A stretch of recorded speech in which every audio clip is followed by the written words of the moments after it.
नमस्कार, टीए नानू का खास कार्यक्रम तुहर पार्षद तुहर सवाल देख रहे हैं आप, और मैं हूं आपके साथ रुपेश ठाकुर। हम लगातार अलग अलग वार्डों में जा रहे हैं, लोगों की प्रतिक्रियाएं ले रहे हैं और साथ साथ ही उन पार्षदों से भी बात कर रहे हैं और उनके काम काजों का हिसाब किताब ले रहे हैं। आज हम पहुंच चुके हैं महामाया वार्ड में, और आज के कार्यक्रम में हमारे साथ मेहमान हैं वार्ड के पार्षद सरिता वर्मा जी। मैडम, बहुत बहुत स्वागत है आपका हमारे कार्यक्रम में। धन्यवाद। मैडम, हमारे कार्यक्रम का जो पहला चरण रहता है वो ये है कि हम जानना चाहते हैं, साथ साथ में अपने दर्शकों के लिए भी हम जानना चाहते हैं कि थोड़ा सा अपने बारे में बताएंगे कि कैसे आप राजनीति में आए, कहाँ तक की आपकी शिक्षा हुई है, और अभी जहाँ आप हैं वहाँ तक सफ़र करने में कितनी समस्या आपको सामना करना पड़ा। मेरी शिक्षा है AA में राजनीति और इतिहास। मैं एक कृषक परिवार की पुत्री हूँ। मेरा मायके है ग्राम टीला, अभनपुर ब्लॉक, जिला रायपुर, और मेरा ससुराल है पलारी ब्लॉक में, ग्राम देसुंद्रा। पर हमारे ससुर जी शुरू से सर्विस में रायपुर कलेक्ट्रेट में रहे, तो हमारा 1900 जब मैं शादी होकर आई तो हमारे ससुर जी यहीं सर्विस में थे। तो मेरा ससुराल लगभग मटपारा, दूधाधारी मंदिर, मटपारा, रायपुर ही है। मेरी शिक्षा के साथ साथ मैं जन सेवा की भावना, और मेरे पति ने मुझे जन सेवा के लिए, समाज सेवा के लिए प्रेरित किए। प्रारंभ में मैं समाज की एक सदस्य के रूप में कार्य की। 1994 में मैं जब नर्मदा वर्मा हमारे समाज की महिला अध्यक्ष थी रायपुर नगर इकाई की, तो मैं उसके अंडर में सचिव के पद पर रहकर समाज को संगठित करने और समाज की एक्टिविटीज़ में जुड़ी रही, और समाज को हम लोग क्या दिशा दे सकते हैं महिलाओं को जोड़ने में, और महिलाओं को हम निरंतर जागरूक करने, और हमारे समाज की महिलाओं के साथ हम लोग कुछ न कुछ एक्टिविटीज़ से जुड़कर समाज की भी सेवा किए। साथ में मैं उसी दरमियान जब मेरा वार्ड पिछड़ा महिला 1994 में जब नगर निगम का चुनाव हुआ तो पिछड़ा महिला वर्ग के लिए आरक्षित हुआ। मेरे पति का पूरा सहयोग रहा, और उनके प्रोत्साहन से मैं फिर रायपुर नगर निगम चुनाव में आरक्षण हुआ। तो मुझे चुनाव लड़ने के लिए मेरे आस पड़ोस की दीवान दीदी है और अड़ोसी पड़ोसी लोग, क्योंकि तू पढ़ी लिखी है और हम लोग तुमको चुनाव लड़वाना चाहते हैं, ये करके मुझे कांग्रेस पार्टी से चुनाव लड़वाए, और मेरे को प्रारंभिक में टिकट भी मिली। माननीय विद्याचरण शुक्ल जी उस टाइम पूर्व केंद्रीय मिनिस्टर रहे जल संसाधन विभाग, उन्होंने मुझे टिकट दी। प्रारंभिक चुनाव में 65 वोटों से हारी थी। फिर सेकेंड चुनाव तो मैं 560 वोटों से जीती, कांग्रेस की ही थी। उसके बाद मैं नेता प्रतिपक्ष भी चुनी गई थी। प्रारंभ में मैं उस टाइम तरुण चटर्जी महापौर थे, सुनील सोनी जी नगर निगम के अध्यक्ष थे। तो उस टाइम फिर किरणमयी नायक द्वारा जो एक व्यक्ति एक पद, क्योंकि तरुण चटर्जी जी भाजपा छोड़ के कांग्रेस ज्वाइन कर लिए, और कांग्रेस में 12 विधायकों के साथ में उन्होंने अपना चुनाव जीता, और वो लगभग 12 विधायकों के साथ कांग्रेस ज्वाइन करके लोक निर्माण मंत्री भी बने और साथ में महापौर भी थे।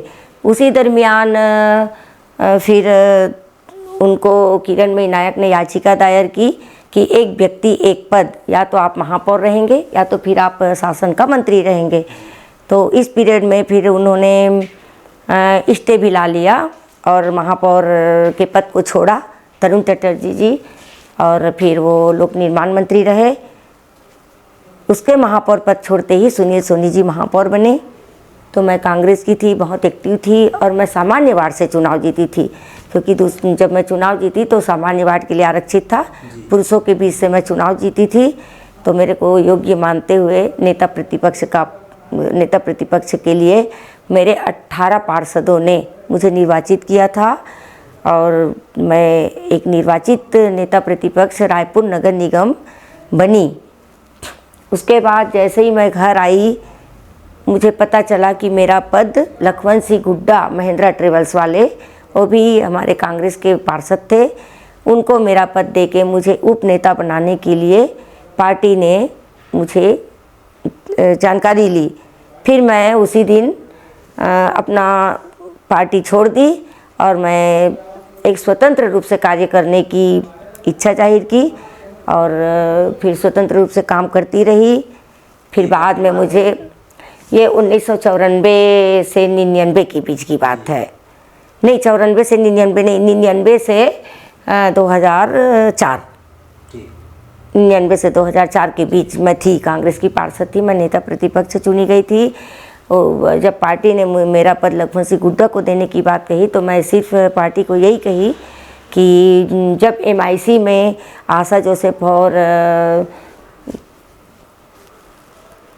यास्मीन रहमान को ली गई थी तो दोनों अल्पसंख्यक वर्ग से थे, तो वहाँ पर मेरा एक बनता था, पर उस पद को नहीं दिए। और आज मैं जब नेता प्रतिपक्ष मेरे सम्मानित पार्षदों ने मुझे निर्वाचित करके बनाया है, उस पद को भी आप लोग मेरे से छीन रहे हो, तो इस पार्टी में रहने का मेरे लिए कोई औचित्य नहीं है करके मैं अपना पद छोड़ी और पार्टी छोड़ दी। पार्टी छोड़ने के बाद फिर मैं स्वतंत्र रूप से काम कर रही थी। फिर उसके बाद मेरे को भारतीय जनता पार्टी में मैं शामिल हुई और भारतीय जनता पार्टी की लगभग 5 साल के अंतराल में मैं दूसरी बार पार्षद हूँ भारतीय जनता पार्टी से। पहली पार्षद थी मैं कांग्रेस की तरफ से, दोबारा भाजपा की तरफ हाँ। और उसके अभी राजनीति में आने के लिए आप अपने प्रेरणा स्रोत किसको मानते हैं, किसको देखकर आप राजनीति में आए हैं? देखिए, राजनीति में मेरा प्रेरणा स्रोत, मैं भी पढ़ी लिखी थी, मैं विवेकानंद जी को और मैं मतलब उमा भारती वगैरह का, जो देखो एक महिला होकर इन्होंने मतलब अच्छा कार्य किए। मैं क्या थोड़ा धार्मिक भी हूँ, मैं धर्म के प्रति विशेष रूप से आस्था भी रखती हूँ और धर्म कर्म में देखती हूँ तो हमारे साध्वी के रूप में कहो या समाज सेविका के रूप में कहो या फिर रानी लक्ष्मीबाई, रानी दुर्गावती, है ना। और इंदिरा जी का भी मतलब वो लेती रही मैं, पर इंदिरा जी की क्वालिटी के बाद मैं अपना उमा भारती हो गई और रानी लक्ष्मीबाई, इन लोगों से मैं विशेष प्रेरित होकर, रानी दुर्गावती होगी, ये सबसे प्रेरणा लेकर मैं उनके बातों को सुनकर और ख़ासकर मेरे परिवार में भी मुझे बहुत ही प्रोत्साहन मिला, तो मैं समाज सेवा की ओर आगे आई। और जनता का सहयोग वही कि कोई बीमार पड़ता था, किसी को थाने की चक्कर काटनी पड़ती थी, तो उन लोग परस्पर मेरे से लगातार संपर्क में रहते थे, तो उनसे क्या मेरा प्रेरणा बढ़ा, मेरी कार्य करने की क्षमता भी बढ़ी। और जब कार्य करने की क्षमता बढ़ी तो फिर मैं अब उसमें एक्टिव हो गई। घर परिवार भी मेरे लिए उतना ही बराबर था जितना मेरा जनता, तो मैं घर परिवार को देखते हुए, अपना जनता का पूरा सहयोग करते हुए मैं फिर आगे बढ़ती गई और मुझे सफलता भी मिली। पार्टी ने मुझे बिल्कुल उस लायक समझा, पार्टी ने टिकट भी दी, जिस पार्टी में भी रही उसने मेरे को टिकट दी। वो उठा पटक के बाद जो होना है वो तो बात की बात है, परंतु पार्टी ने मुझे विशेष रूप से महत्व दिया है। पार्टी संगठन को तो मैं विशेषकर धन्यवाद देती हूँ, जिन्होंने मेरे को काबिल समझा, ये मेरी योग्यता को समझा। और पुरुष जैसे वार्ड में, आरक्षित वार्ड में भी मेरे को टिकट दिए थे। बाद में भाजपा ने भी मुझे 2 बार टिकट दे के मुझे अपना एक महत्वपूर्ण अंग माना, तो मैं उसके लिए तो बहुत आभारी हूँ भारतीय जनता पार्टी का और जनता का। राजनीति का एक सिद्धांत होता है कि जब तक जनता का समर्थन किसी प्रतिनिधि को मिले तब तक पार्टी उसको एक प्रकार से एडवांटेज देती है। वैसे ही आपके साथ भी हो रहा है। लेकिन आप एक महिला भी हैं, साथ साथ में गृहिणी हैं और 3 बार पार्षद बन के आई हैं, तो परिवार को और साथ साथ में एक प्रतिनिधि के रूप में अपनी जिम्मेदारी को साथ में चलाना, दोनों कितनी बड़ी चुनौती है आपके लिए? चुनौती तो मैं नहीं मानती, क्योंकि अगर हम लक्ष्य की ओर बढ़ रहे हैं तो ये छोटी मोटी चुनौतियों को तो सामना करना ही पड़ेगा। और ये चुनौती नहीं है। देखिए, हम परिवार को भी अगर सहयोग नहीं करेंगे तो उनका सहयोग हमें नहीं मिलेगा, इसलिए परिवार भी हमारा पूरा सहयोग करता है। तो हमारी भी जिम्मेदारी बनती है, नैतिक जिम्मेदारी, कि हम परिवार को लेके चले। और हमारे परिवार में संयुक्त रूप से पढ़े लिखे हैं। मेरा सबसे बड़ा जेठ है वो हड्डी रोग विशेषज्ञ डॉक्टर DK वर्मा, उनका दिव्या नर्सिंग होम बलौदा बाज़ार में है। उसके बाद वाले जो जेठ जी है वो भी DK वर्मा, वो सेंट्रल विद्यालय में हाई स्कूल में प्रिंसिपल रहे हैं। मेरी जेठानी है वो भी शिक्षिका है, रेगुलर शिक्षिका। और उसके बाद वाले तीसरे नंबर वाले जेठ है वो भी डॉक्टर है। मेरी दीदी भी एक समाज सेविका है, रामायण मंडली से जुड़ी है, वो भी धर्म के प्रति हम लोगों को निरंतर सहयोग करती है। चौथे नंबर पे मैं हूँ और पांचवा मेरा देवर है, वो मेरे प्रतिनिधि के रूप में महेंद्र वर्मा जी काम करते रहे। बाद में हमारे कार्यकर्ता लोग बढ़ते गए और सब नए का नए रह गए, पुराने के पुराने रह गए। ऐसा हम समय अनुसार अपनी क्षमता अनुसार हम कार्यकर्ताओं का चयन करते हुए हम उनका उपयोग करते हैं, उनका सहयोग लेते हैं और निरंतर पार्टी में हमारी एक मुख्य भूमिका रहती है। तो चुनौतियां जो है कुछ नहीं होती, बस लोगों का मन होना चाहिए कि काम करने के ऊपर। हम जैसा कर्म करेंगे वैसा वैसा हमारा लक्ष्य निर्धारित होगा, वैसे वैसे हमारी सफलता आएगी, मिलेगी। पार्षद के काम को या फिर कहे के कार्यकाल को लगभग 4 वर्ष से ज़्यादा हो चुका है। ऐसे में जो जनता की अपेक्षा आपको लेकर थी, वो उन अपेक्षाओं पर कितना खरे उतर पाई आप? हाँ, जनता की अपेक्षाएं थी। देखो, एक जनप्रतिनिधि के लिए तो 4 साल मायने नहीं रखता, क्योंकि हमारा 2 साल का कार्यकाल पूरा कोरोना में एक भयंकर बीमारी आई थी, जिसके चलते हम लोग विकास कार्य क्या, सबको जान बचाने की चिंता थी, तो हम लोग स्वास्थ्य विभाग की ओर ही अपना ध्यान को केंद्रित किए। एक जनप्रतिनिधि होने के नाते हमारे पास असंख्य समस्याएं आती है। कुछ तो हमारे वादे के ऊपर भी रहता है कि हम जब जनता के बीच गए रहते हैं, हमको जब चुनाव में अपनी वोट मांगना रहता है तो उस टाइम भी हम कई वादे किए रहते हैं, परंतु हम पूरे वादों को तो करने में सफल नहीं हो पाते हैं, क्योंकि 4-5 साल का कार्यकाल बहुत कम कार्यकाल होता है। और जैसे कि जनता की अपेक्षाएं रहती है कि सभी क्षेत्र में हमारा काम हो, तो मैं निरंतर प्रयास करते रहती हूँ। और निर्माण कार्य वगैरह है, जो पानी पीने की मुख्य समस्या है, सफाई की मुख्य समस्या है। यहाँ पर पानी जो जमा हो जाता है, बरसात का पानी या बिना बरसात भी, यहाँ बड़े नाला नाली की मुख्य जो समस्या है, उसमें हम निरंतर कार्य कर रहे हैं। कुछ में सफलता मिल पाई है और कुछ में सफलता अभी शून्यता की ओर है, मिल नहीं पाई है, परंतु हमारा कार्य जो है वो कार्य रूप में परिणित होने वाला है। शासन ने मंजूरी दे दी है बड़े बड़े नालों का निर्माण कार्य के लिए। बस विधानसभा चुनाव में सरकार बनते ही हमारा सब कार्य प्रारंभ हो जाएगा। तो ये मान के हम संतुष्ट हैं और चलते हैं कि 2 साल का कार्यकाल तो पूरा स्वास्थ्य विभाग की ओर रहा। लोग को जान बचाने की चिंता थी, क्योंकि बहुत सारे मेरे वार्ड में तो कम से कम 51 लोगों की मृत्यु कोरोना से हो गई। तो 2 साल जब हम प्लेटफार्म पे थे नहीं, तो हमारा विकास कार्य तो शून्य की ओर था। उसके बाद 1 साल हमको मिला, 2 साल हमको मिला कार्य करने का, और ये साल तो समझो हमारा चुनावी वर्ष रहा। तो हम लोग निरंतर प्रयास किए और हमारा विधायक महोदय माननीय बृजमोहन अग्रवाल जी के, उनके सचिव के निरंतर प्रयास से, माननीय महोदय के आशीर्वाद से हमने विकास कार्य को पूर्ण तो किया है। कोरोना काल की उस समय जो समस्या थी, इसके बारे में हमें प्राय सभी पार्षदों ने बोले हैं, और बोले कि उस समय जो विकास की गति रही वो धीमी रही है। उसके बाद भी जो 2 साल का समय है, जैसे कि आप बताया कि 2 साल तो ऐसे ही निकल गए, लेकिन उससे पहले 5 साल आप पार्षद थे, तो आपके पास भरपूर समय था काम करने के लिए, और आपने काम किया, ऐसे ही आप बोल रहे हैं। नहीं, मैं तो अल्टरनेटिव रहती हूँ ना। जैसे ना मैं 99 से 2004 तक थी, तो 4 के बाद ना 2004 से 2009 तक कोई दूसरा था, फिर 2009 के बाद 2009 से 14 तक मैं थी। तो मेरा अल्टरनेट है, मेरा रेगुलर नहीं चलने के कारण भाई मेरा विकास कार्य हमेशा संतोषप्रद रहा है, तभी तो आम जनता मेरे को तीसरे बार अल्टरनेटिव में तीसरे बार जिताई है।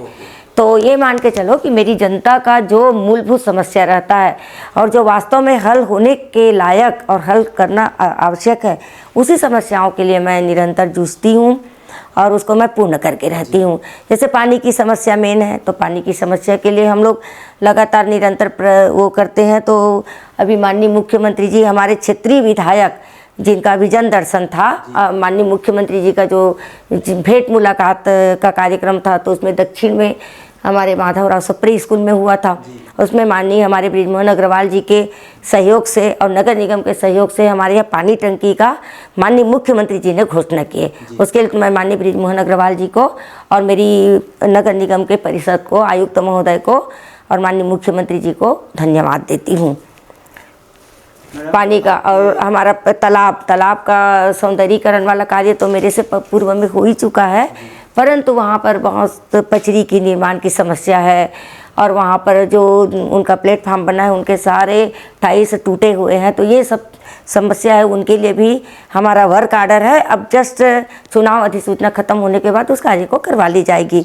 लाइट की मुख्य समस्या थी, पूरे तालाब अंधेरे में रहता है, तो वो क्या मेरे पहले का जो पार्षद था सालिक सिंह ठाकुर जी, उन्होंने लाइटिंग की व्यवस्था की थी। उस टाइम जल भी रही थी। जैसे ही मैं चुनाव जीती उसके कुछ महीनों बाद वो लाइटिंग व्यवस्था ठप हो गई और लाइट का जलना बंद हो गया।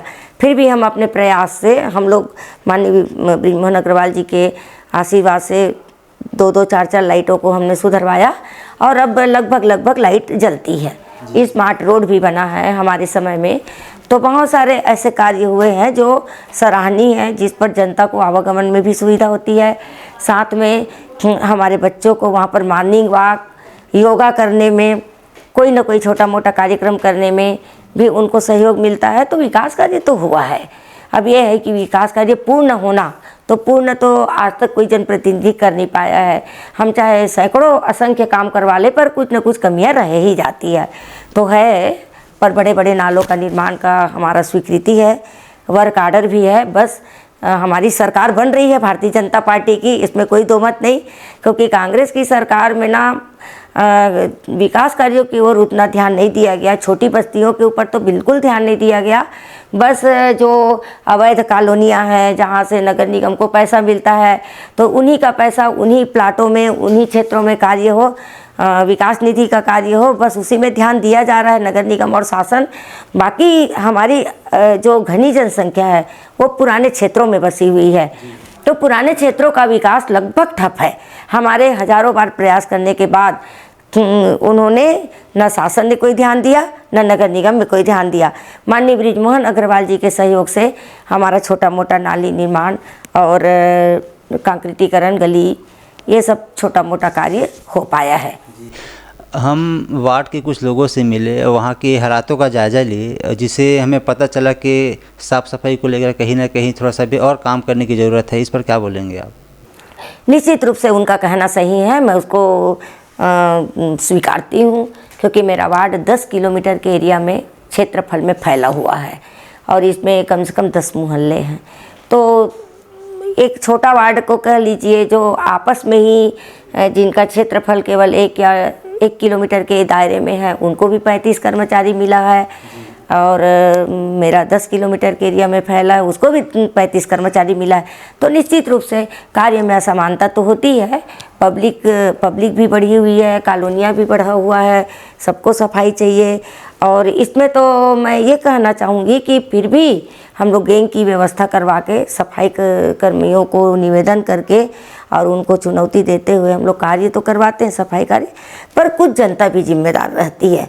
Dust collection, door to door कचरा कलेक्शन की गाड़ी आती है, उसमें कचरा न डाल के उनके भाई लोग जब 10 बजे आते हैं तो सीधा रोड के ऊपर, नाली के ऊपर कचरा डाल देते हैं, नाली में कचरा डाल देते हैं। तो इसके लिए हमको जागरूकता की आवश्यकता है। हम चाहते हैं हमारे जनता से कि हम एक अभियान चलाएं, ताकि भाई कचरा जो है हमारी बाई जब आए तो उस कचरे को इकट्ठा करके रख ले, ताकि दूसरे दिन तो नियमित समय पे डोर टू डोर कलेक्शन का कचरा गाड़ी आता है, उसमें वो डाल दे। तो जब हम स्वयं भी अपने घर को साफ़ सफाई देखना चाहते हैं, उसी प्रकार अगर रोड और नाली की भी सफाई चाहे तो कर सकते हैं। बस हमको एक अनुशासन की आवश्यकता है कि आप कचरे को नाली में न डाल के एक पुड़िया बना के घर में ही रखो, कल गाड़ी आएगी उसमें हम डाल देंगे। बिल्कुल सही बोल रहे हैं आप। जो काम प्रशासन को करना चाहिए वो तो करेंगे, लेकिन साथ साथ में जो जागरूकता आवश्यक है। जैसे मैं अभी कुकरी पारा और मठ पारा में 2-4 राउंड निकली, तो जिसके घर से एक शुरू घर से लेके एक आखिरी घर तक कचरा था नाली में, तो उतने लोगों को मैं वार्निंग दे दी कि 25-25 रुपया आप लोग को देना पड़ेगा। मैं एक स्वीपर बुलाऊंगी, वो इस कचरे को उठाएगा और लेके जाएगा, तो उनका जो मानदेय है उसको आपको देना है। दूसरे दिन वहाँ कचरा डालना बंद हो गया। तो एक पार्षद जो है प्रतिदिन तो घूम नहीं सकती, पर हमको चाहिए कि अगर हम उन लोग से निवेदन करके अगर उस चीज़ को क्रियान्वयन किए हैं कि पहला घर से लेके आखिरी घर तक अगर 10 घर है तो 10 घर को अगर हम 25 रुपये भी लेते हैं तो 250 रुपया होता है।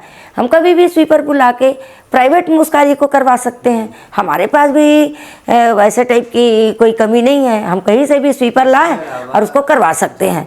तो ये केवल चेतावनी स्वरूप था, पर उसमें भी जनता में सुधार नहीं आ पाया, क्योंकि मैं जिस गली में गई थी वहाँ पर अब नहीं दिखता, क्योंकि उन लोग को मालूम है दीदी कल आएगी और हम लोगों से पुनः पुरानी बातों को करेगी और हमसे पैसा लेगी।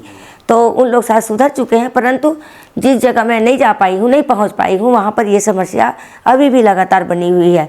अब मैं कल से आपको भी वादा कर रही हूँ और मैं रायपुर नगर निगम और मेरी जनता को, जिन्होंने मेरा हर समय सहयोग किया है, उनकी साफ़ सफाई की व्यवस्था का ध्यान रखते हुए मैं उसी रूल को मैं कल से भी और प्रारंभ कर रही हूँ। जी, बहुत धन्यवाद कि आप हमारे माध्यम से अपने जनता को वादा करें कि कल से मैं और बेहतर काम करने के प्रयास करूँगी। ये साफ़ सफाई के अलावा जल भराव को लेकर भी कुछ लोगों की कहना है कि इस पर काम नहीं हो पाया है, क्योंकि जो परशुराम नगर के कुछ क्षेत्र हैं और जो प्रोफेसर कॉलोनी के कुछ एरिया है, उन पर जल जैसे ही थोड़ा सा पानी बारिश होती है, जल भराव की समस्या बहुत ज़्यादा उन लोगों को होती है। तो इस पर अभी तक काम नहीं हो पाया, इसके पीछे कारण क्या रहा है? देखिए, परशुराम नगर डीप में बसा हुआ है। आप रोड की ऊंचाई देख लीजिए और परशुराम नगर की यानी बस्ती की आप लेवल को जब मिलान करेंगे तो आपको स्पष्टता समझ में आ जाएगा। उसको हम कितना पाटना भी चाहे तो वो रोड के बराबर नहीं हो सकता। प्लस दूसरी बात, हमारे शहर का राम किंकर हॉस्पिटल, लिली चौक, लोहार चौक, वो मिश्रा नाला, जो बहुत सारे हॉस्पिटल है बीच में, तो वहाँ का पानी डायरेक्ट आता है परशुराम नगर वाला बड़ा नाला में। इधर से आप देख लो Nehru Nagar, Chandni Chowk, police line, city कोतवाली, शक्ति बाज़ार, सदर बाज़ार, ये सारा पानी 2-3 बड़े नालों के माध्यम से, एक बड़ा नाला आता है आपका पुलिस लाइन वाला नेहरू नगर, बूढ़ा तालाब के जस्ट किनारे वाले से, वहाँ से आके डायरेक्ट अपना कैलाशपुरी में विवेकानंद विद्या मंदिर है, वो वाला नाला में आके डायरेक्ट महाराजगंज तालाब में समाहित होता है। दूसरा जो है सदर और शक्ति बाज़ार का नाला, वो डायरेक्ट जो अपना धरना स्थल, श्याम टाकीज वाला धरना स्थल के पास बड़ा नाला के माध्यम से डॉक्टर आनंद गुहा वाला नाला से होके, ब्रह्मपुरी से होके, वो भी महाराजगंज तालाब में डायरेक्ट समाहित होता है। और तीसरा मिश्रा नाला जो है वो लिली चौक, तो लिली चौक में आप उत्तम जोशी वहाँ से आएंगे तो एक मिश्रा नाला है, बड़ा नाला, तो मिश्रा बड़ा नाला के माध्यम से होके वो पटेल विद्या मंदिर के पास सुलभ शौचालय में ही समाहित होता है। तो जब शहर का लगभग 10% क्षेत्र का गंदा पानी डायरेक्ट अगर बड़ा नाला में आ रहा है, तो मैं बरसात की बात नहीं करती, वो बिना बरसात भी वहाँ पर लोगों के घरों में पानी भरता है। वहाँ की जनता बहुत परेशान है। हम तो चाहते हैं कि परशुराम नगर को जब अनुमति मिली होगी नगरीय प्रशासन से कि इनका नक्शा पास किया जाए, चाहे जो भी इसकी शर्तें रही होगी, तो ऐसे कॉलोनियों को पहले तो इनको लेबलिंग मिलान के लिए सजेस्ट करना था। अभी क्या उपाय किया जा रहा है? लेबलिंग मिलान के लिए सजेस्ट करना था। जब इनके प्रॉपर्टी डीलर्स लोग जब प्लाटिंग किए तो सबसे पहले उनको तो समानांतर उनकी ऊंचाई करवाना था, उसके बाद इनको अनुमति देनी थी। पर नगर निगम ने अंधभक्त, क्योंकि लगातार तीसरा कार्यकाल नगर निगम में कांग्रेस का चल रहा है, कांग्रेस का महापौर रहा है, इन लोग अगर किसी क्षेत्र को अनुमति देते हैं, शासन जब इनको अनुमति देती है तो ये मान के चलो कि इन लोग क्या देखकर अनुमति देते हैं। हम छोटे पार्षद लोग जितना अपने से बनता है उतना हम हर संभव जनता का प्रयास करते हैं, उनका सहयोग करते हैं। उनकी समस्याओं का निराकरण के लिए हम लगातार नगर निगम जाते हैं, शासन में जाते हैं, मंत्री के पास जाते हैं, संबंधित विधायक के पास भी जाते हैं। परंतु जब कोई शासन प्रशासन की बात होती है, नगरीय प्रशासन ने क्या किया, नगरीय प्रशासन जब किसी जगह को आप अनुमति दे रहे हो, नक्शा पास करने की अनुमति दे रहे हो, आप वहाँ से विकास शुल्क की राशि ले रहे हो, तो आपका नियम क्या कहता है कि जो रोड लेवल का ज़मीन है और वो कम से कम 10 फीट नीचे है, तो उसके लिए आपकी क्या व्यवस्थाएं होनी चाहिए? ये नगर निगम एक्ट के अनुसार इनको अनुमति देना चाहिए। इसके लिए तो सरासर नगर निगम का महापौर और नगर निगम का परिषद दोषी है, न कि एक पार्षद। इसके लिए नगर निगम को मैं दोषी ठहराने में कतई नहीं हिचक होगी और ये कहूँगी कि आप लोग आखिर आपका शासन और प्रशासन क्या कर रहा है? जो भी शासन रहा हो, मैं किसी के बारे में नहीं कहना चाहती, परंतु 3 बार तो नगर निगम का महापौर कांग्रेस का रहा है। क्या आपकी यही दलीलें बनती हैं क्या कि केवल वहाँ से विकास निधि लो और नक्शा पास कर दो? वहाँ के लोग किस परिस्थिति में रह रहे हैं, वहाँ के लोग कैसा जीवन जी रहे हैं, उसके घर में नलों ये पूरे गंदा बड़ा बड़ा नाला का पानी बह रहा है और डायरेक्ट उसके टॉयलेट, ये लोग टॉयलेट का उपयोग नहीं कर सकते। परशुराम नगर वाले को तो इतना बोलती हूँ कि लोग तो टॉयलेट का उपयोग नहीं कर सकते जब पानी भरता है। तो जब बड़ा बड़ा नाला जब डायरेक्ट हमारे मोहल्ले में आके समाहित हो रहा है, तो इनको ऐसे बस्तियों को बसाने और उनको नियमितीकरण करने और उनको नक्शा पास करने के पहले तो उनको सुव्यवस्थित विचार होना चाहिए।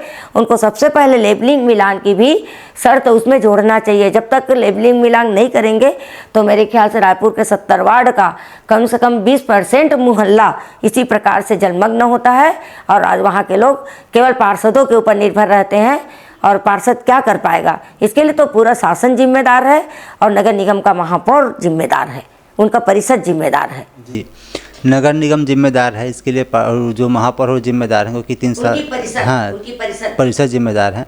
लगातार 3 बार से यहाँ कांग्रेस की नगर निगम में वो महापौर बने हुए हैं, लेकिन उसके बाद भी प्रमोद दुबे बना जी उसके बाद भी कहीं ना कहीं एक पार्षद होने के नाते, एक जनप्रतिनिधि होने के नाते कि लोगों को जो समस्याएं हो रही है उसको निजात दिलाने के लिए अपने स्तर पर क्या प्रयास किए? मेरे स्तर पे हम लोग नाला को डाइवर्सन करने के लिए 1,65,00,000 का हमने प्रोजेक्ट भी बनवाया।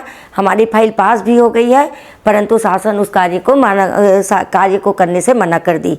हमारा यह कार्य आज नहीं कल होगा, क्योंकि हम लोग उस नाले को बनवाने के लिए, क्योंकि वह नाला अगर स्थानांतरित हो जाता है, वैकल्पिक व्यवस्था की ओर चला जाता है, तो केवल अकेले परशुराम ही नहीं, परशुराम नगर, शिवाजी नगर, मारुति नगर और हमारा प्रोफेसर कॉलोनी सेक्टर 2, सुमेरु मठ वाला क्षेत्र, ये तीनों चारों जो कॉलोनियाँ हैं वो बिल्कुल पानी के जो जमाव है उससे राहत मिलेगी। और इनको तो 16 करोड़ रुपए का, जब हम तत्कालीन आयुक्त महोदय थे जो कलेक्टर बन के चले गए, जब हम लोग चुनाव जीते वो, तो उन्होंने और महापौर ने वादा करके गए थे और वो जब वहाँ निरीक्षण करने आए थे तो घुटने भर पानी में वो लोग घूमे थे। तो वो 16 करोड़ रुपए का काम कहाँ हुआ आज तक हमको पता नहीं चला। तो 16 करोड़ नहीं, हमको 1,65,00,000 का ही काम करवाने के लिए तो हम लोग महापौर जी को अल्टीमेटम भी दे चुके हैं और अब हम धरने पे बैठेंगे और उस कार्य को हम बरसात के पूर्व करवाएंगे ही। इसके अतिरिक्त जिस जगह में पानी भरता था उसके लिए हमसे जो बना, रोड को हम लोग डबल बनवाएं, नाली का भी गहरीकरण करके हमने निरंतर प्रयास में लगे हैं और प्रयास कर रहे हैं। और यहाँ पर बड़ा नाला जो है वो ओयो होटल के पास जाकर जो 15 फीट का नाला है वो केवल 5 फीट में तब्दील हो गया है। तो वहाँ पर प्रॉपर्टी डीलर और मोहल्ले वासियों की गलती के कारण हुआ है। मोहल्ले वासी लगातार जब पानी भरता है तो आ जाते हैं पार्षद, तो पार्षद की उसमें कोई गलती नहीं है, गलती लेने और देने वाले में ही है। क्योंकि जब नाला जो है वो नाली के रूप में परिवर्तित हुआ तो सबसे पहले उन लोगों को नाला ही बनवाना था, नहीं बनवाए, वो किसके कार्यकाल में हुआ, वो उस समय का पार्षद महोदय की भी नैतिक जिम्मेदारी बनती है और उस टाइम के जो जनता, जिन लोग वहाँ पर आके बस चुके थे, उनकी भी जिम्मेदारी बनती थी कि उसी समय जो भी गलतियाँ होती है तत्काल समय में ही समाधान कर लो तो उसका समाधान हो जाता है। बाद में फिर आप कितना भी प्रयास करो वो शून्यता की ओर होता है। बिजली, पानी, स्वास्थ्य और सड़क की व्यवस्था कैसी है? मेरे यहाँ बिजली की व्यवस्था तो बहुत अच्छी है। सड़क जो है आपको बता दी ना कि नए कॉलोनियों में विकास शुल्क की राशि आती है, उनसे निर्माण कार्य हो जाता है। परंतु छोटे बस्ती जो है जहाँ पर नक्शा पास नहीं होता, पुरानी घनी बस्ती जो बनी हुई है, मतलब नगर निगम से नक्शा भी पास नहीं करवाए हैं और पुराने समय से आज से 40 साल 50 साल बसे हुए जो मोहल्ले हैं वहाँ पर तो 1 रुपए का भी विकास कार्य नहीं हो पाया है। हम छोटा सा रिपेयरिंग के लिए भी मांग करते हैं तो नगर निगम का कहना है कि हमारे पास जनरल मद में कोई फंड नहीं है, हम एक तो कोई काम नहीं कर सकते। बस नए नए अवैध कॉलोनियाँ बनती जा रही है, उन्हीं का विकास हो रहा है। स्मार्ट सिटी के द्वारा कहो चाहे नगरीय प्रशासन के द्वारा हुआ, तो यही कुल मिला के हम 5 साल से जब मैं पार्षद हूँ तो देख ही रही हूँ कि नगर निगम की नीति जो है वो भेदभावपूर्ण है। और जहाँ विकास निधि का पैसा आता है केवल वही चकाचक काम होता है, बाकी छोटी बस्ती में बीमारियाँ फैलने की पूर्ण आशंका है। डेंगू वही होता है, टाइफाइड भी वही होता है, पोलियो भी वही होता है, पीलिया भी वही होता है। और यहाँ के लोग परेशान रहे चाहे कुछ भी रहे, शासन बेखबर है और शासन को इसकी कोई चिंता नहीं है। बस एक बार चुनाव में आना, अपना वोट लेके चले जाना, उसके बाद वहाँ पर क्या हो रहा है क्या नहीं उसके संबंध में किसी भी प्रकार का कार्यवाही नहीं किया जाना। ये तो कांग्रेस सरकार की। इसके अलावा राशन दुकान की भी कुछ बातें सामने है कि कितने राशन दुकान आपके वार्ड में है, लोगों को प्रॉपर तरीके से राशन मिल पा रही कि नहीं मिल पा रही है? हाँ, हमारे मंदिर वार्ड में तो 2 राशन दुकान है। एक है दूधाधारी महिला प्राथमिक उपभोक्ता भंडार और दूसरा है जय माँ महामाया, और उसी का एक यूनिट और है। तो ऐसा लगभग 3 राशन दुकान है यहाँ।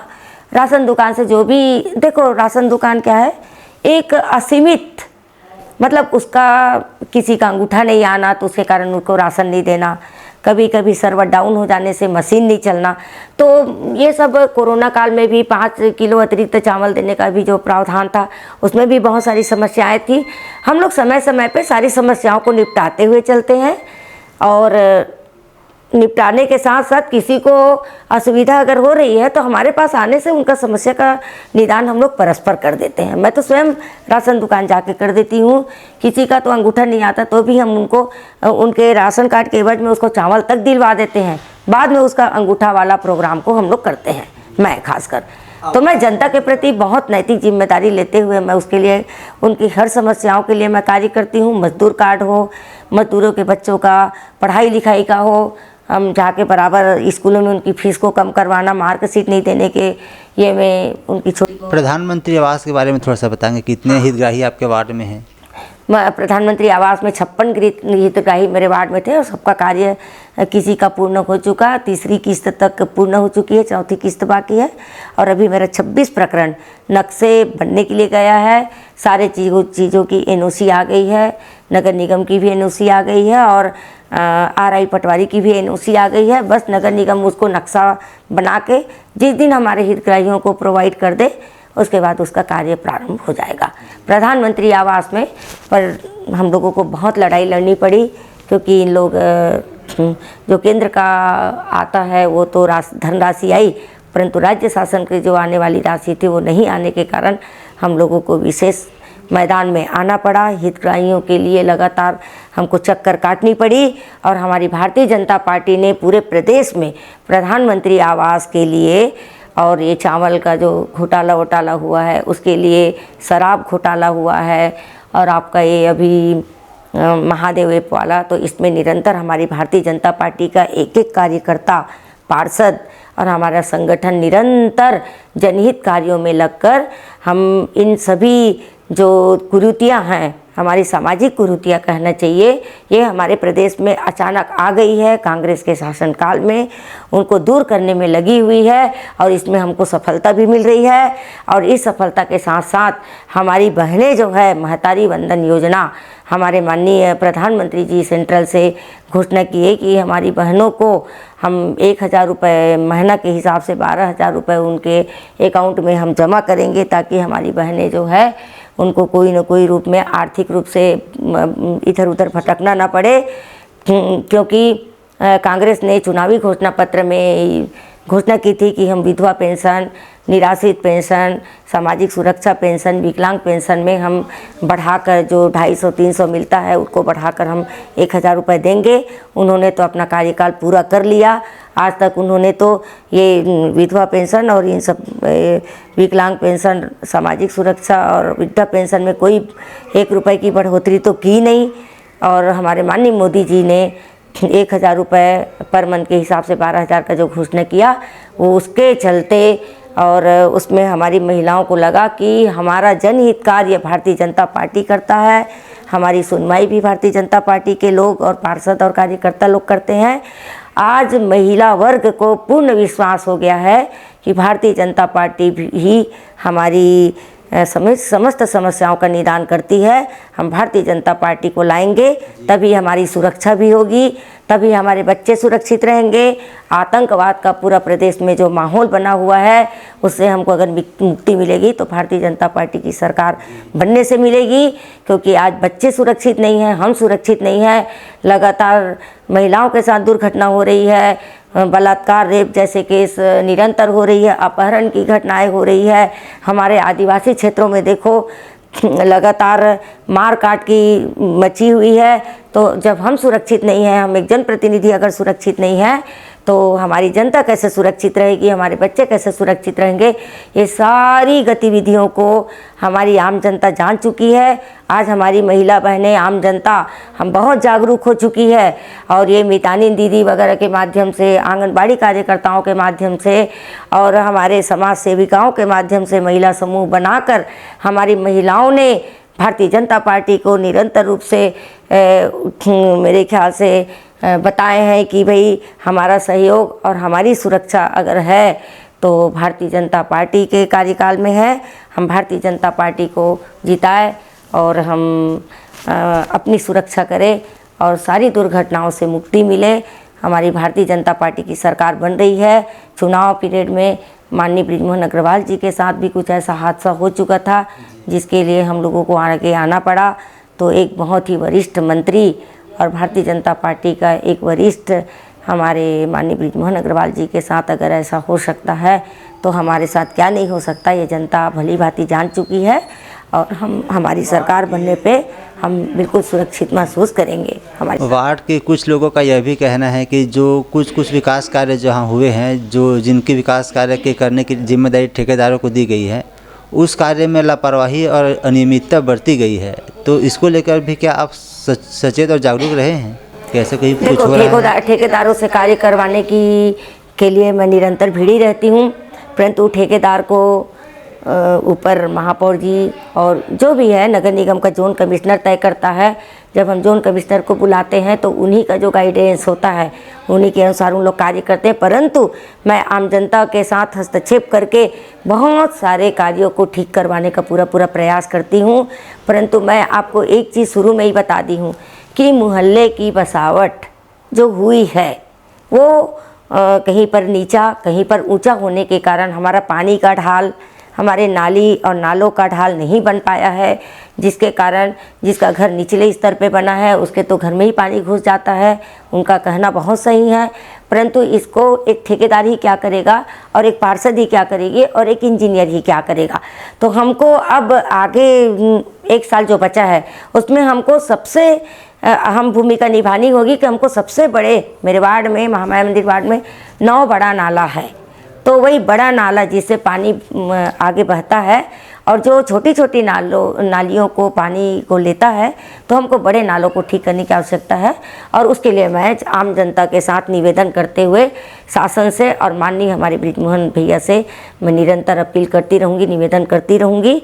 और हमारी सरकार बनने के बाद ये छोटा छोटा काम है और बड़ा बड़ा काम है वो होगा, ये मैं आपसे आशा और विश्वास दिलाती हूँ।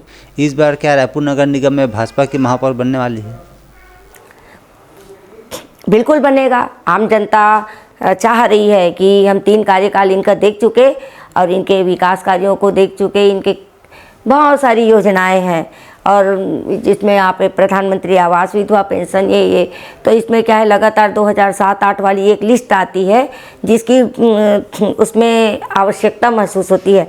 तो ये 2007-8 वाली जो लिस्ट है उसे ये लोग उनकी वैकल्पिक व्यवस्था के रूप में शासन और प्रशासन कोई न कोई वैकल्पिक व्यवस्था करे, ताकि विधवा होने का किसी का कोई समय नहीं रहता, कब किसका पति ऊपर चले जाता है पता नहीं चलता। तो उनके लिए 2007-8 की वो जो बांडेड है तो वो हम चाहते हैं कि वो सरलीकरण हो और उनकी वैकल्पिक व्यवस्था के रूप में नगर निगम का 5 पार्षदों की एक समिति बने, जो रियल में जाके देखे, उनके घर को देखे और वहाँ पर 5 पंचनामा बनाए कि भाई वास्तव में ये विधवा है और इनका पालन पोषण करने वाला कोई नहीं है और वास्तव में इसको शासन की एक जो सुरक्षा योजना की जो पैसा मिलना चाहिए वो इसको दिया जाए।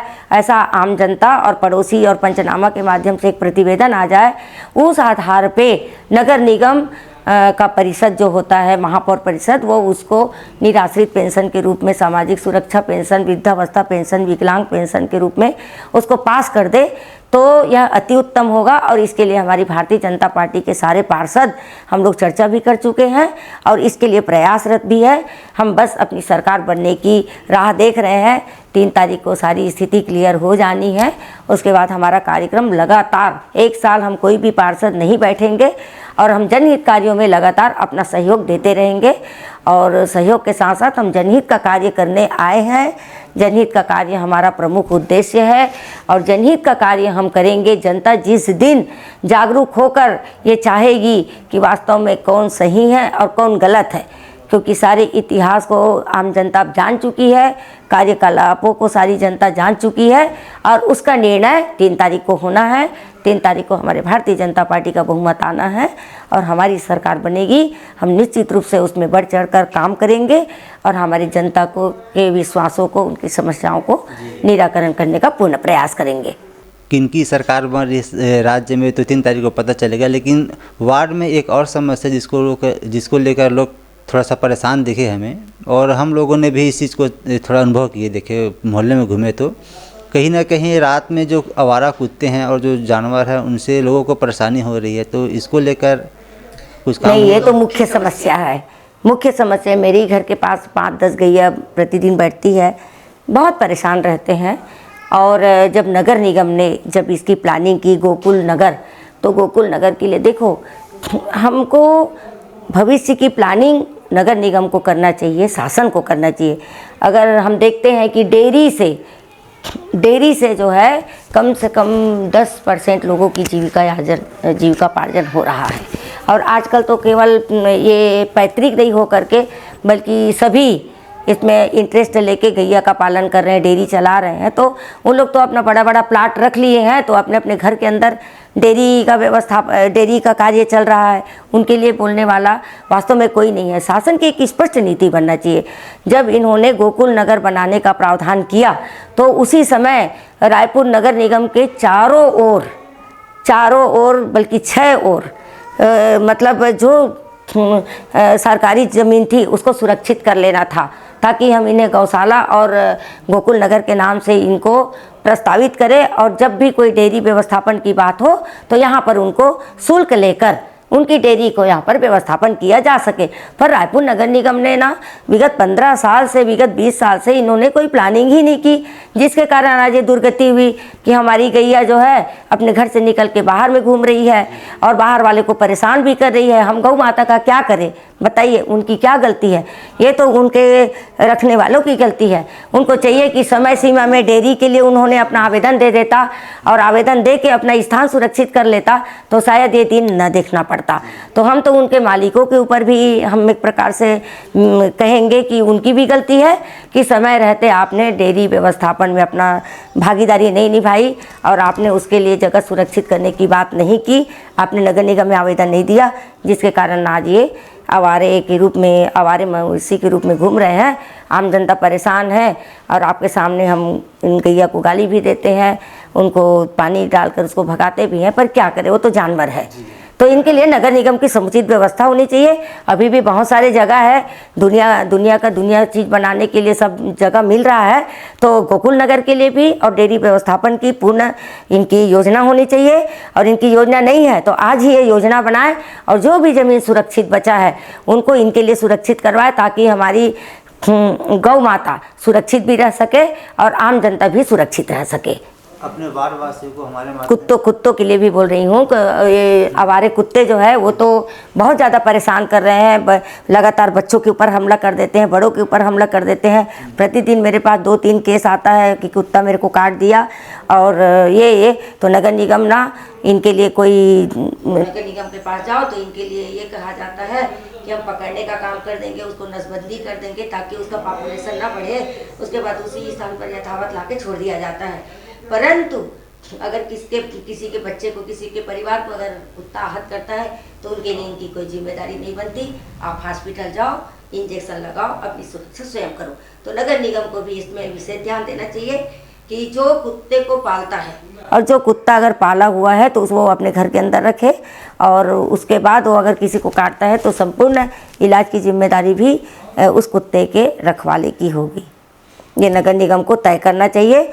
और बाकी तो लावारिस कुत्ते बहुत है और इनको तो संवैधानिक क्या कोई ना कोई इसके लिए व्यवस्था बनानी पड़ेगी, क्योंकि इनका पॉपुलेशन न बढ़े, परंतु जो है वो भी आक्रामक हो चुके हैं, कभी भी किसी को काट मार कर देते हैं।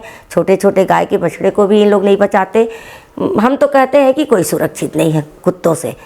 तो इस प्रकार की व्यवस्था नगर निगम की जो अव्यवस्था है उनको व्यवस्थित करना चाहिए। ये नगर निगम की व्यवस्था है। नगर निगम में महापौर अगर बैठा है, उनकी परिषद अगर बैठी है, तो इन लोग पढ़े लिखे लोग हैं, और अगर पढ़े लिखे लोग नहीं है तो नगर निगम का एक्ट पढ़े और एक्ट में क्या क्या व्यवस्था होनी चाहिए उस व्यवस्थाओं के अनुसार अपना कार्य करे। अन्यथा ये पद को छोड़ दे। अगर नहीं कर सकते, मवेशी के आतंकों का निराकरण नहीं कर सकते, कुत्तों का आतंकों का निराकरण नहीं कर सकते, तो इनको अपने पद से इस्तीफा दे देना चाहिए। हम लोग जिस दिन बैठेंगे उस दिन हम बता देंगे कि कार्य कैसा होता है, और जिसमें गौ माता की भी सम्मान हो और हमारे आम जनता भी सुरक्षित रह सके। और हम एक कुत्ते के बारे में भी हम कोई ना कोई ऐसे नियम बनाएंगे जिससे ये कुत्ते भी है वो कम से कम काट मार न करे, आक्रामक न हो, और हमारे जनता को सुरक्षित रखे। ये सब कार्य हम लोग करेंगे। आप हमारे साथ जुड़े इसके लिए बहुत बहुत धन्यवाद। जाते जाते हमारे माध्यम से अगर अपने वार्ड वासियों को कुछ संदेश देना चाहेंगे तो फिर दे सकते हैं। मैं तो अपने वार्ड वासियों को यही संदेश देना चाहती हूँ कि मेरा वार्ड महामाया मंदिर वार्ड प्राचीन मंदिरों के, प्राचीन तालाबों के नाम से बहुत ही प्रसिद्ध है। मैं इस वार्ड की पार्षद हूँ। मैं इस क्षेत्र की आम जनता को मैं बहुत बहुत धन्यवाद देती हूँ और आभार करती हूँ कि उन्होंने मुझे एक महिला को योग्य समझकर लगातार 3-3 बार प्रतिनिधित्व का मौका दिया। मेरी जनता जो चाहेगी उसके कार्यों में खरी उतरूँगी। उसके लिए मैं वो सतत प्रयास करूंगी कि उनकी समस्याओं का निराकरण मैं करती रहूं। और मेरी जनता सर्वोपरि है। जनता का जैसा जैसा मेरे पास आएगा, और उन जनता के लिए मैं जैसे तालाब का सौंदर्यीकरण, तालाब का पानी लगातार सुरक्षित रहे, पचरीकरण हो, और उसमें मत्स्य पालन के लिए जो इन लोग लेते हैं, उसके बाद मत्स्य पालन के बाद उनका हम निस्तारी योग्य कैसे बनाएं, उसके लिए मैं सतत प्रयास करूंगी। और आम जनता जो तालाब के ऊपर कुछ लोग जो अवैध कब्जे के रूप में करके लगातार निर्माण कार्य कर रहे हैं, जिसकी नाली का पानी लगातार तालाबों में समाहित हो रहा है, उसको भी हम दूर करने का पूरा हमारा प्रयास रहेगा। और आम जनता से हम अपेक्षा भी करूँगी कि वो स्वयं जागरूक होकर मुझे एक रास्ता बताए, ताकि हम यहाँ पर वृक्षारोपण भी कर सके। हम यहाँ पर सरोवर, हमारी धरोहर के रास्ते पे चलकर हम जल को शुद्धिकरण करने का काम भी कर सके। लोगों के साथ परस्पर मिलकर हम रोड, नाली, पानी की समुचित व्यवस्था और साफ़ सफाई के उसमें हम उनके साथ दे सके और वो भी हमारा साथ दे सके। यही मैं संदेश देती हूँ। उनकी जो भी मांग है उनको मैं उनकी जायज़ मांगों को पूरा करने का और जायज़ समस्या है उसको निराकृत करने का पूरा मैं प्रयास करूँगी। और आम जनता और आप सबके प्रति मैं बहुत आभारी हूँ। आप सबका धन्यवाद। जय हिंद, जय भारत, जय छत्तीसगढ़। भारतीय जनता पार्टी जिंदाबाद। कमल का फूल जिंदाबाद। माननीय नरेंद्र मोदी प्रधानमंत्री जिंदाबाद। अमित शाह जिंदाबाद। ब्रिजमोहन भैया जिंदाबाद। डॉक्टर रमन सिंह जिंदाबाद। राजेश मुनजी जिंदाबाद। हमारे भारतीय जनता पार्टी का संगठन जिंदाबाद। तो आज के कार्यक्रम में हमारे साथ मेहमान थे महामाया वार्ड के पार्षद सरिता वर्मा जी, जिनका कहना कि नगर निगम के लापरवाही के चलते वार्ड में उतना काम नहीं हो पाया जितना काम होना चाहिए था। बहरहाल इस कार्यक्रम में इतना ही। अगले कार्यक्रम में फिर आपसे होगी मुलाकात नए मेहमान के साथ। तब तक के लिए इजाज़त दीजिए। नमस्कार।